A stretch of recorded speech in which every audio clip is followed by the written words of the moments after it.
गुज़िश्ता माह Washington post में मारूफ अमरीकी Likhari strategy and state craft के प्रोफेसर वॉल्टर रसल मीड ने लिखा कि अगर आप ये समझते हैं कि ट्रंप तन्हाई पसंद हैं तो आप बिल्कुल गलत हैं, क्योंकि ट्रंप एक सोची समझी पॉलिसी के तहत नई दुनिया तश्कील दे रहे हैं। वॉल्टर रसल मीड ने गुज़िश्ता साल नवंबर में यह आर्टिकल लिखा था और इसमें वेनेजुएला के सदर मादुरो का हवाला देते हुए यह भी लिखा था कि जिस अंदाज में सदर ट्रंप एयरक्राफ्ट कैरियर्स, F-35 जंगी तैयारों और एलीट मिलिट्री यूनिट्स की खित्ते में तैनाती की मंजूरी दे रहे हैं, इससे जाहिर होता है कि सदर मादुरो के दिन गिने जा चुके हैं।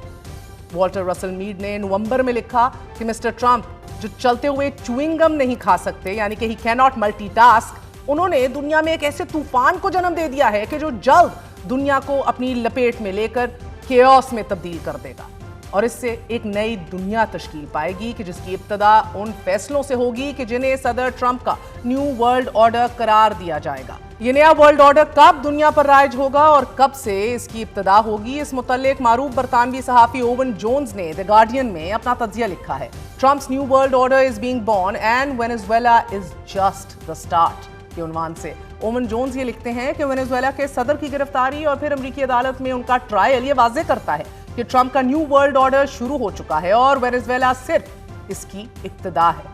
क्यूबा, मेक्सिको, कोलंबिया और ग्रीनलैंड को ट्रंप ने जो धमकियां दी हैं वो ये बताती हैं कि ट्रंप ऐसा कर गुजरेंगे।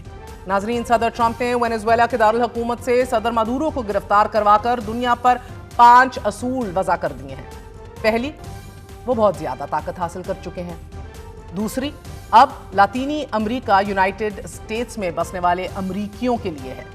तीसरी, अब दुनिया के रिसोर्सेज और वसाइल पर अमेरिका जब चाहेगा कब्जा कर लेगा। चौथी, दुनिया अब दोस्तों और दुश्मनों में तब्दील हो गई है। और पांचवी ये कि सदर ट्रंप के न्यू वर्ल्ड ऑर्डर में सच, कवानीन और जमहूरी इक़्तिदार की जगह प्रेसिडेंशियल अथॉरिटी ने ले ली है और अब यही कानून दुनिया पर राइज रहेगा। इन्हीं 5 असूलों पर अमल दरामद को आगे बढ़ाते हुए आज सदर ट्रंप ने अपने social media platform truth social पर लिखा है कि वेनेजुएला की कायम मकाम हुकूमत अमेरिका को 5 करोड़ बैरल तक तेल फराहम करेगी और इस तेल से हासिल होने वाली आमदन बतौर सदर उनकी निगरानी में रहेगी। अमरीकी सदर के मुताबिक ये तेल आलमी मार्केट की कीमत पर फरोख्त होगा और ये रकूम इस तरह इस्तेमाल की जाएगी कि वेनेजुएला और अमरीका दोनों के अवाम को फायदा पहुंचे। सदर ट्रंप ने यह भी वाज़ेह कर दिया है कि इंतखाबात की बजाय कायम मकाम सदर से बातचीत होगी और इंतखाबात मुनासिब वक्त पर होंगे। अहम बात यह है कि सदर ट्रंप माजी में वेनेजुएला की तमाम सियासी क़यादत पर तनकीद करते आए हैं और उनका बयानिया रहा है कि वेनेजुएला में जब तक ड्रग कार्टेल्स को ख़त्म नहीं किया जाता उस वक्त तक अमरीका को वेनेजुएला से खतरा रहेगा। मगर अब उनकी तमाम तर तवज्जो वेनेजुएला के वसी तर तेल के वसाइल पर मरकूज हो चुकी है। बज़ाहिर ऐसा लगता है कि वेनेजुएलियन सदर मादुरो सदर ट्रंप को वेनेजुएला के तेल ज़खायर तक रसाई नहीं देना चाहते थे और इसी वजह से सदर मादुरो को अगवा करके अपने मुल्क ले जाया गया। इसकी एक और तौजी ये भी है कि सदर ट्रंप ने वेनेजुएला की अबूरी सदर को धमकी भी दी है और ये कहा है कि वेनेजुएला पर एक और हमले के लिए तैयार रहिए, लेकिन इसकी जरूरत नहीं पड़ेगी। वेनेजुएला एक मुर्दा मुल्क बन चुका है और दूसरा हमला वेनेजुएला की हुकूमत के रवैये पर मुनसर होगा। सादा अल्फाज में सदर ट्रंप ये कहना चाह रहे हैं कि जब तक वेनेजुएला तेल फराहम करता रहेगा उस पर हमला नहीं किया जाएगा। वेनेजुएला के ऑयल रिजर्व्स पर कब्जे के बाद सदर ट्रंप ने मदनियात से मालामाल खुद मुख्तार डेनिश जजीरे ग्रीनलैंड पर भी कब्जे का अंदिया दिया है। White House press secretary Karen Leavitt ने मीडिया ब्रीफिंग के दौरान ये कहा है कि अमेरिकी सदर डोनाल्ड ट्रंप ग्रीनलैंड का कंट्रोल हासिल करने के लिए फौजी कार्रवाई समेत मुख्तलिफ ऑप्शंस पर गौर कर रहे हैं ताकि रूस और चीन जैसे अमेरिकी हरीफों को रोका जा सके। दूसरी जानिब अमेरिकी अखबार वॉल स्ट्रीट जर्नल ने रिपोर्ट किया है कि वज़ीर ख़ारजा मार्को रूबियो ने कानून साजों को बताया है कि ट्रंप का पसंदीदा ऑप्शन डेनमार्क से ग्रीनलैंड खरीदने का है। ताहम उन्होंने मजीद कहा कि धमकियों का मतलब फौरी हमला नहीं है, जबकि डेनमार्क ने खबरदार कर दिया है कि ग्रीनलैंड पर ताकत के जोर पर कब्जा करने के किसी भी इकदाम का मतलब यह होगा कि नेटो और ट्रांस अटलांटिक सिक्योरिटी ताल्लुकात समेत सब कुछ खत्म हो गया, रुक जाएगा। ग्रीनलैंड के खिलाफ कोई भी अमेरिकी फौजी कार्रवाई नेटो को मौसर तरीके से खत्म कर देगी, क्योंकि इत्तेहाद की शिक 5 इस बात का अहद करती है कि रुकन ममालिक किसी भी ऐसे रुकन का दिफा करेंगे कि जिस पर हमला किया जाएगा। नाजरीन, आज ही बीबीसी ने ग्रीनलैंड पर मुमकिन अमरीकी हमले और नेटो के मुस्तकबिल से मुतल्लिक लिखा है कि अगर अमरीका ग्रीनलैंड पर कब्जे की नीयत से हमला करता है तो नेटो अमली तौर पर نہ صرف ختم ہو جائے گا بلکہ اس سے یورپین ممالک کی سیکیورٹی بھی ختم ہو جائے گی کہ جو اس وقت امریکی مدد سے انہیں روس کے خلاف حاصل ہے۔ ساتھ ہی اگر ایسا ہوتا ہے تو روس کو یوکرین کے بعد کسی بھی دوسرے ملک پر حملے کا نہ صرف جواز مل جائے گا بلکہ یورپین ممالک کے پاس اپنے دفاع کے لیے امریکی مدد بھی ختم ہو جائے گی۔ As good as gone. اب ایک جانب امریکی صدر کی جانب سے نیو ورلڈ آرڈر کی تشکیل کے لیے اٹھائے جانے والے اقدامات ہیں تو دوسری طرف مشرق وسطی میں بھی ایک نیا آرڈر تشکیل پا رہا ہے۔ سعودی عرب کی قیادت میں قائم فوجی اتحاد نے ایک بار پھر یمن میں محدود فضائی کارروائی کی ہے۔ دوسری جانب اسرائیل ایران کی بڑی غلطی کا انتظار کر رہا ہے۔ ایران میں مظاہرے آج ناظرین 10ویں روز بھی جاری ہیں۔ ہلاکتیں 35 تک پہنچ چکی ہیں جبکہ 1200 سے زائد افراد کو گرفتار کیا جا چکا ہے اور اس سب کے باوجود حالات کنٹرول سے باہر ہیں۔ ایران کے بڑے بازاروں اور بڑی منڈیوں میں آج ہڑتال دیکھی گئی۔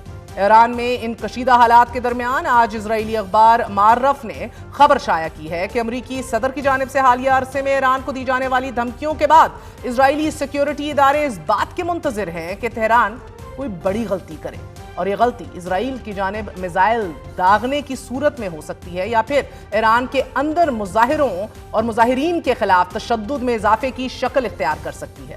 اسرائیلی اخبار معرف کے مطابق اسرائیلی سیکیورٹی ادارے بیک وقت کئی محاذوں پر لڑائی کے لیے تیاری بھی کر رہے ہیں اور تیل اویو میں زیر بحث سوال یہ نہیں ہے کہ غلطی ہوگی یا نہیں بلکہ سوال یہ ہے کہ یہ غلطی کب ہوگی۔ گزشتہ ہفتے سعودی عرب کی جانب سے یمن میں فضائی کارروائی متحدہ عرب امارات سے یمن بھیجے جانے والے مبینہ ہتھیاروں کو نشانہ بنانے اور متحدہ عرب امارات کی افواج کو واپس بلانے کے مطالبے کے بعد سعودی عرب کی قیادت میں قائم فوجی اتحاد نے یمن میں فضائی کارروائی کرتے ہوئے علیحدگی پسند فورسز کو نشانہ بنایا ہے۔ سعودی فوجی اتحاد کے بیان کے مطابق سدرن ٹرانزیشنل کاؤنسل کے سربراہ عید روس الزبیدی طے شدہ پروگرام کے مطابق ریاض جانے کی بجائے نامعلوم مقام پر فرار ہو چکے ہیں۔ اتحاد کا یہ کہنا ہے کہ انہیں مصدقہ اطلاعات موصول ہوئی ہیں کہ عید روس نے بھاری اور ہلکے ہتھیاروں کے ساتھ ایک بڑی فوجی قوت کو الزالے میں متحرک کر لیا ہے۔ ممکنہ تصادم کو روکنے کے لیے صبح 4 بجے پیشگی فضائی حملے کیے گئے۔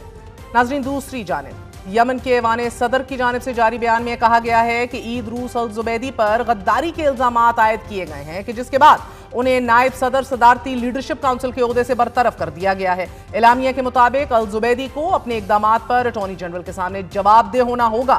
بیان میں مزید کہا گیا ہے کہ الزبیدی نے آئین پر حملہ کیا، ریاستی کوششوں میں رکاوٹیں ڈالیں اور ایک مسلح گروہ تشکیل دے کر مسلح افواج کے افسران اور فوجیوں کے قتل جیسے جرائم کا ارتکاب کیا۔ اس کے علاوہ اس نے جنوبی یمن کی صورتحال کو اپنے مقاصد کے لیے استعمال کیا اور شہریوں کے خلاف سنگین خلاف ورزیوں، تنصیبات اور فوجی اڈوں کو تخریب کاری کے ذریعے نقصان پہنچایا۔ یہ تمام اقدامات قانون جرائم سازوں کی دفعہ 126 کے تحت آتے ہیں۔ عید روس الزبیدی کے علاوہ ناظرین 2 وزراء کو بھی برطرف کرتے ہوئے ان کے خلاف بھی تحقیقات کا آغاز کر دیا گیا ہے۔ ناظرین گزشتہ 1 سال کے دوران جب سے صدر ٹرمپ نے بطور صدر حلف اٹھایا تب سے لے کے اب تک دنیا میں جو کچھ ہو رہا ہے وہ تمام واقعات آئسولیشن میں نہیں ہو رہے بلکہ وہ اس نئے ورلڈ آرڈر کا حصہ ہیں کہ جنہیں صدر ٹرمپ تشکیل دے رہے ہیں۔